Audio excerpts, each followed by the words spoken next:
Some say dance is the universal language, understood by all who watch, but what about the way we speak about it? How do we all seem to understand that? In English, dance words have interesting histories in their word formation, depending largely on the history of the style of dance itself. The vocabulary of dance is vast beyond the words that stick into our everyday knowledge, but let's just focus on two words that have stuck: plie and crump.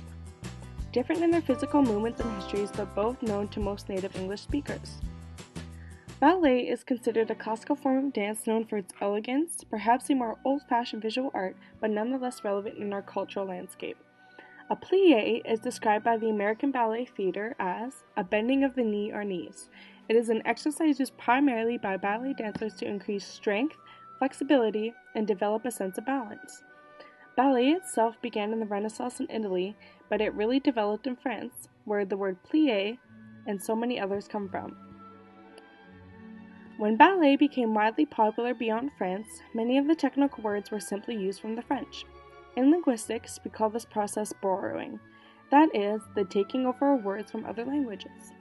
Many words in the English language are borrowed from French, but what about this specific term made it stick?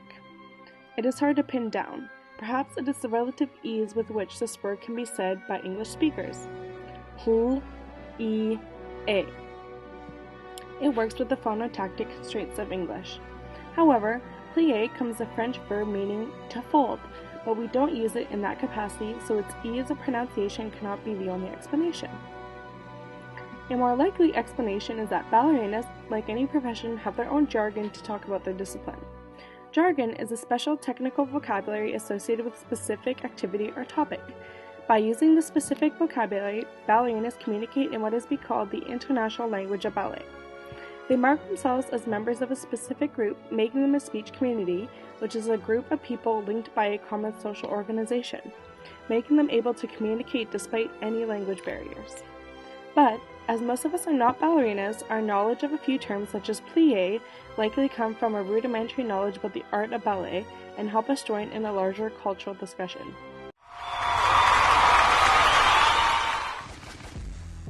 Crumping. A style of dance with shorter history perhaps, but an interesting linguistic path nonetheless. The dance style of crump originated from the earlier dance style called clowning.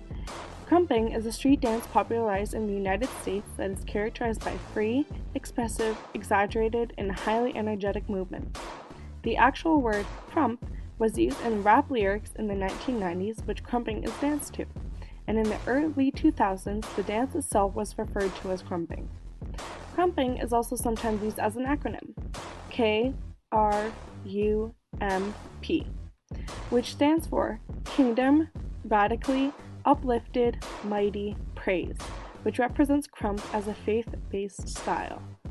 What is interesting about this word is its relation to music, and as it is said to come directly from a song, this coinage or invention of a term that actually sticks to our vocabularies is somewhat rare, but the success and dissemination of the word through music helps to explain why it is still known to us today.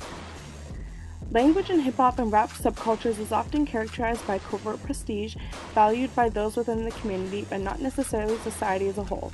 So the formation of own terms such as crump, twerk, bay, and countless others help to create a community bound together by not only music and dance, but a common vocabulary. Subsequently, this helps to create strict demarcations between members and non-members. Am I crumping? No. Am I crumping? No. Am I crumping now? No. This is crumping.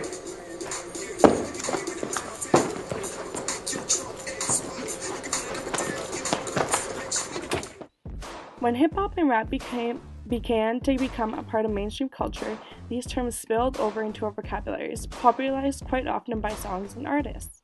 So, with the popularization of crumping as a dance style, came the popularization of the word itself. The English language has influences from all over the world in many different contexts, and dance words are no exception. There are many other morphological constructions of dance words.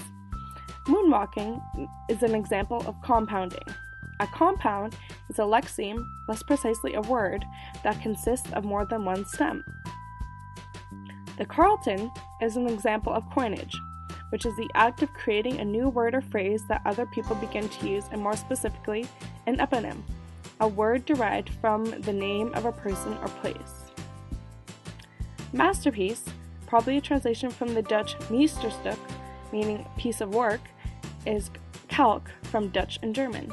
A calque is a word or phrase borrowed from another language by literal or word-for-word translation. With the popularization of any style comes the spread of knowledge about the vocabulary surrounding the dance itself, changing and helping our language stay relevant.